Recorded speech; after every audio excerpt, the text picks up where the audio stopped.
when first you practice to deceive. Deceiving is lying. So now when he asks me things, I have to remember, oh my, what was that lie I told him, you know, kind of thing. Any more ideas about lying? Deceive. You said how to spell the deceive. I'd be happy to show you how to spell that. No one has to write this down, but you may.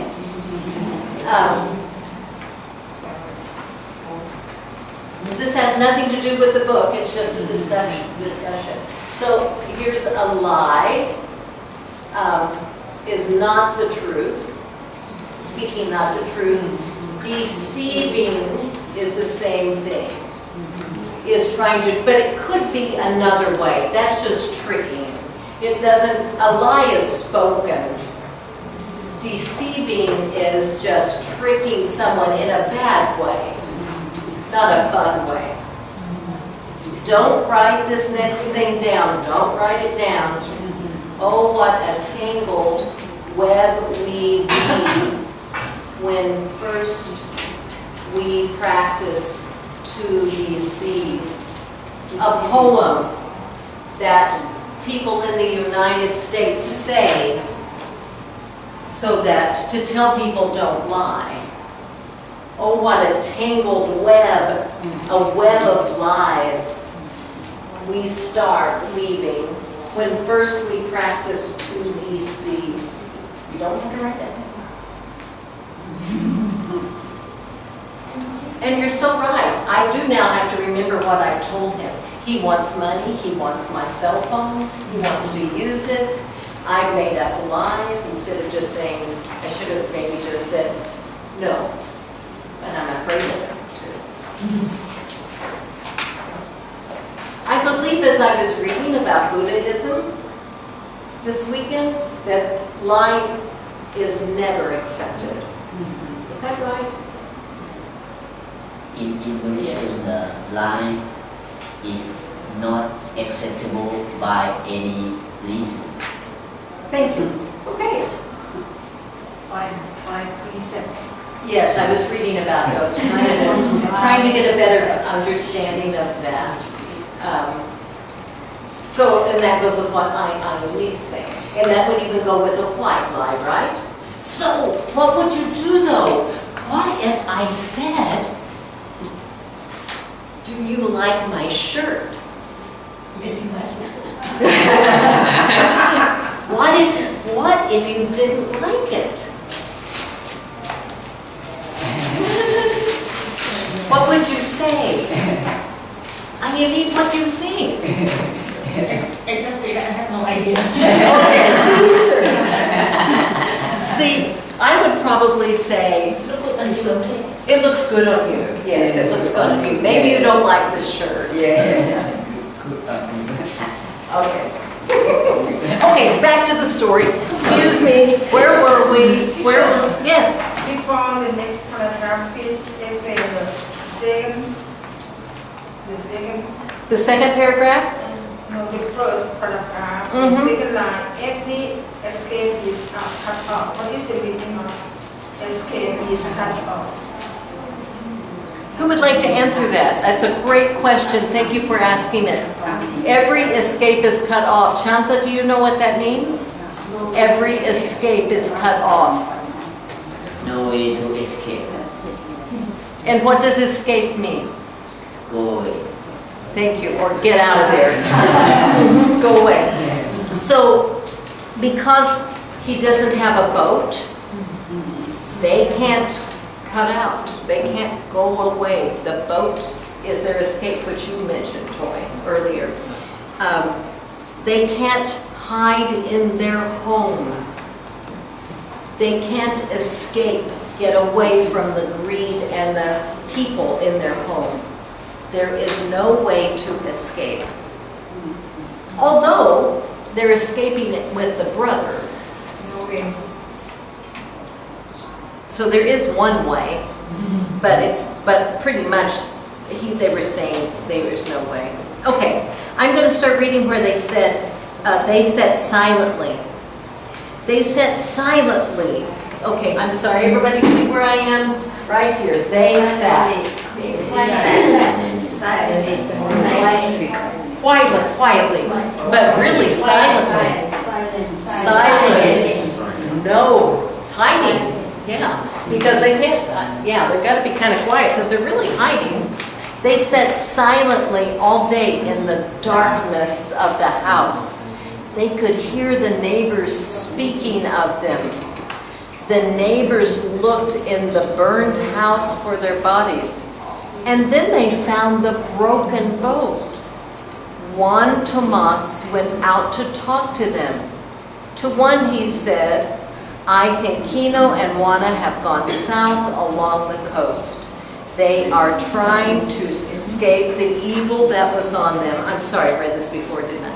And to another, Kino can leave the sea. Maybe he has found another boat.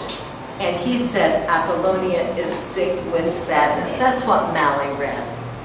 And in that day, the wind grew strong. No boat was safe on the water. Then Juan Tomas told the neighbors, Kino is gone.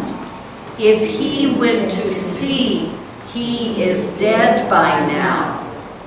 And after each trip, Juan Tomas came back with something borrowed. He brought bags of food and a long working knife. Let's read together.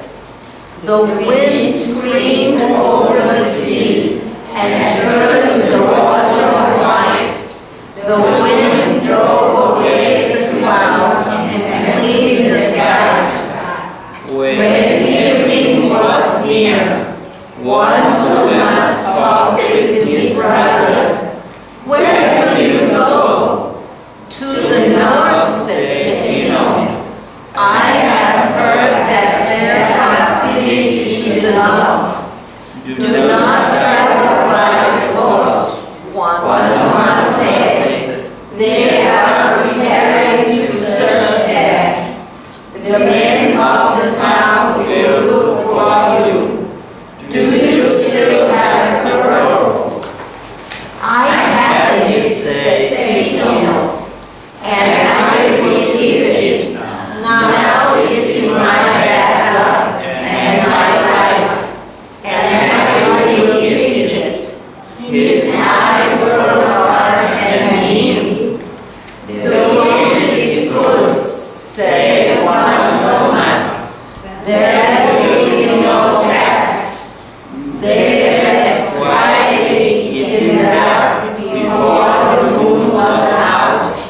Juan carried on her back, and the baby slept against her shoulder. Juan Tomas kissed his brother. Go with God, he said, and it was like death. You will not give up the road. This road has become my heart, said Kino. If I give up, I will lose my heart. Go also with God. That's something in go also with God, go with God. That's a saying kind of that people say. Do you say things like that? Do you know? Okay. Some people just say that. In the United States, not very often, but go with God, they would say, just so that you would have a safe trip. Take a look on page 38. I'm going to type something that it says. The wind screamed over the sea. Supi, do you know the word screamed? Do you know the word screamed? Do you know what that means? You don't have to.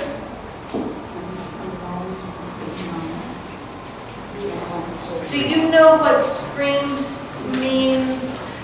Pale?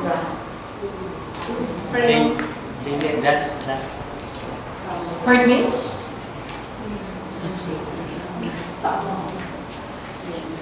Okay, I'm gonna scream. Shout, but even more. A scream is like, ah! That's a scream. Scream. So let's read this together. The wind screamed over the sea. Did the wind actually? No. Right. So it was very strong. So you may have, no one needs to write this down, okay? This is just a little piece of information that maybe you already know. When you use that kind of writing, it's called personification. Do you have to write it down? No. No, you don't. It's called personification. When you give something that's not a human being, is wind a human? No. When you give something that's not a person, a human being quality, that's called personification. Many writers use that to help them express themselves. The wind screamed. You see that in poetry quite a bit. It's just a way of writing. We also call that, don't write this down, it's just a piece of information, figurative writing. Or we call it descriptive writing. Descriptive. You're writing it down, you don't have to. You don't have to write any of this down. The wind screamed. Let's try this. The branches, the leaves chattered as they fell to the ground. So this is personification. No, not chattered. I said that wrong. Chatted. No, that's wrong. Chatted, talked as they fell to the ground. That just means they made a noise.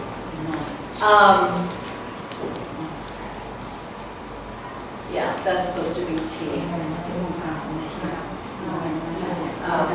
Let's look at some examples of personification.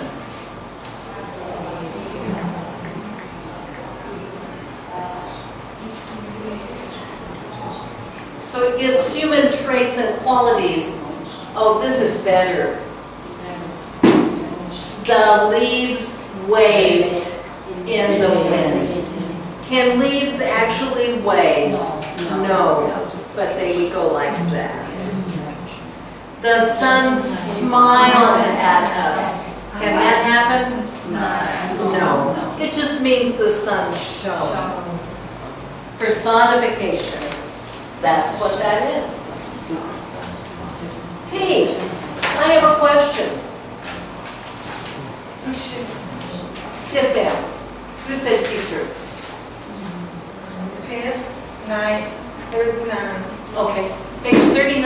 Oh, I love it when you ask me questions. What?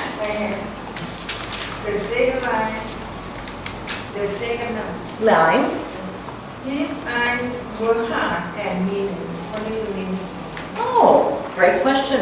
What does that mean? His eyes were hard and mean. Decisive, right? Pardon me? Decisive. Decisive? Oh, I hadn't thought of it that way, but that could be it. Decisive? Determined? Yes. Determined. I know what I'm about to do, perhaps. Yeah. Hard and mean. Great questions. Determined. He knows what he has to do. He's made up his mind. He's very decisive. I like that. The wind is good. There will be no tracks. Do you know what tracks are? Chantha, what are tracks? Yeah, I was going like that. But what's a track? Yes, from your foot. So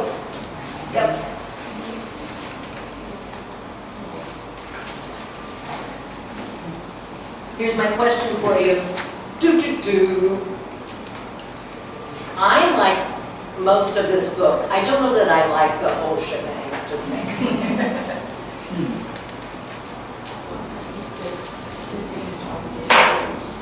Could you please read this?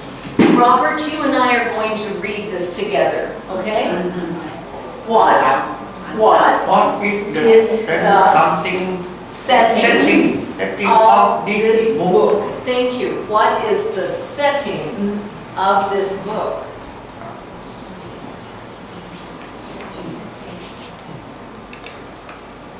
Mally, do you know what this means, the setting of the book?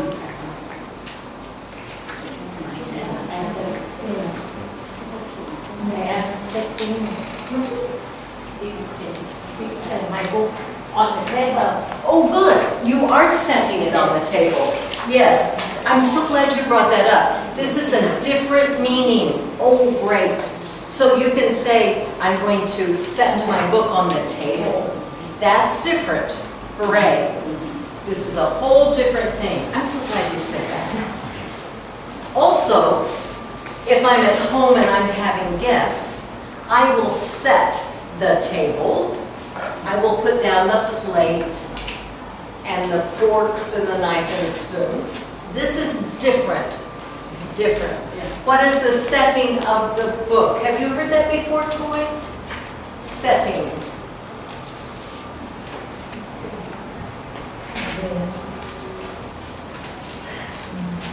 Maybe not. On my head. Okay, all right. So I'm going to tell you, and some of you know. It's on my head. Excuse me? That would be category. Category Category. I don't think I'm understanding you. Could you? Category? of the book. Category of the book. Ah. So what would, that's interesting. I don't think that's it. But hang on, because maybe you mean the same thing I'm going to say. The setting is where it took place. So in the United States, when you read a book, you usually always talk about the setting, where it took place. So the setting of the book is where it took place. And I'm going to show you some pictures of where it supposedly took place. Whoops, that's wrong.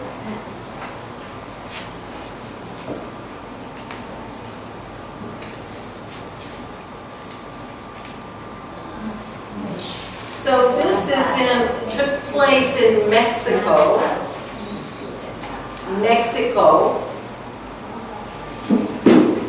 Right here in La Paz. La Paz means, in Spanish, the peace. The peace.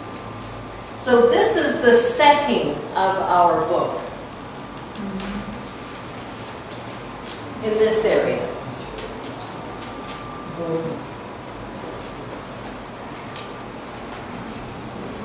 How important is the setting to our story? Would the story be the same if it were in Wyoming, where I live?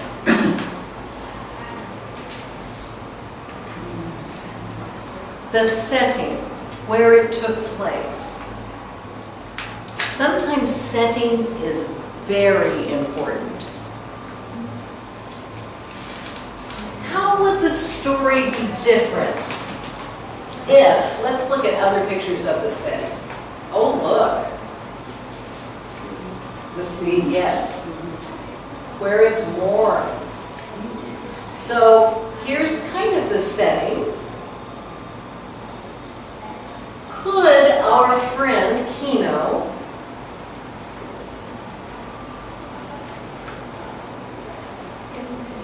be a fisherman and look for shells in Sheridan, Wyoming? No, he couldn't. No, he couldn't. Yeah, it's cold, it's in the mountains. No one in Sheridan, Wyoming makes a living by fishing. People might come there to fish, but they don't make a living by fishing. So he'd have to do something else in the story, wouldn't he? Sometimes setting makes an enormous difference.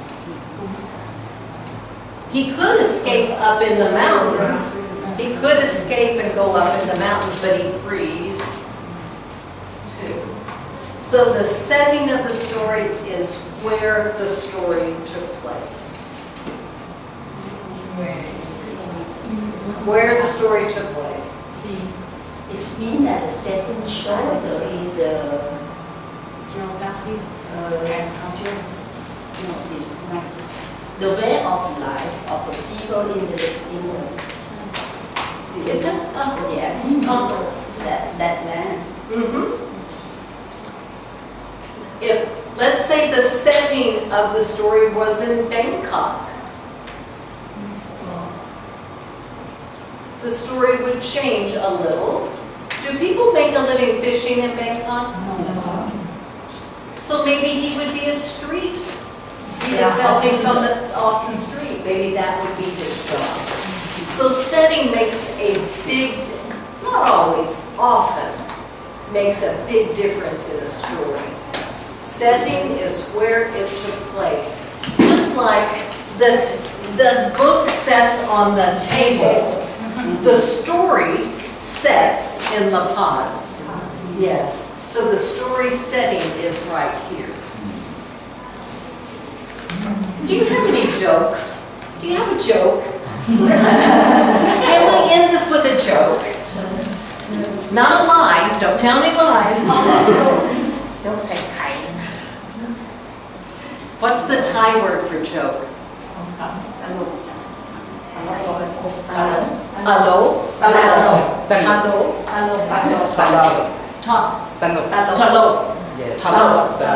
Hello? Talo in English? No talo?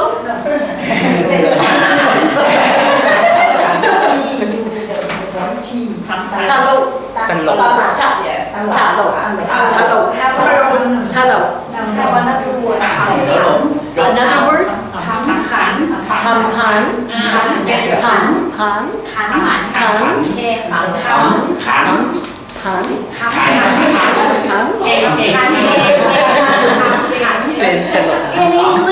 In English, a joke? Yes, can you tell me one? Yes. Before you go? Okay. Speak joke. And some laugh and funny fun.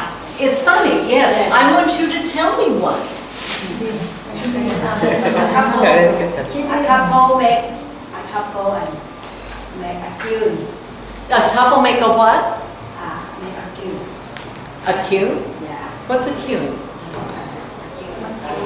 An argument. An argument, excuse me. But the wife said, I want to go, but the husband hold her hand, stop, please. And the wife said, I want to go. He said, yes, you can go, but you put my bag. You put my bag and give that my suitcase, and you can go. Oh, I like it. Thank you. Thank you. Bye. I'll see you tomorrow. Come back tomorrow. Please. Please come back. Thank you all. Thank you. Don't go to Cambodia tomorrow. Don't go to Vietnam tomorrow. Come here. Thank you. Oh, now, I looked that up several times about that paragraph, or comment. And all I could find is just that it's a clause. And a clause almost always has a comma. Plus, it's an introductory clause. And it's an incomplete thought that introduces, so there's a comma. I don't think that's a good explanation for your students. Yeah, but that's all I can. Okay, certainly. Thank you. Bye, bye, bye. Bye, bye, bye. It's so great when you're here. Thanks so much for coming. Great to see you.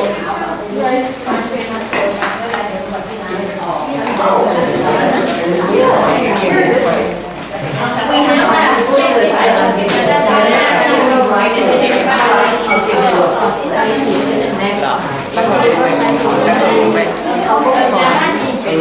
เขาก็เก่งก็ยังดีก็มีคนสอน ไม่รู้ก็เปิด Google I'm going to walk up this afternoon. Thank you, teacher. I loved hearing about your work.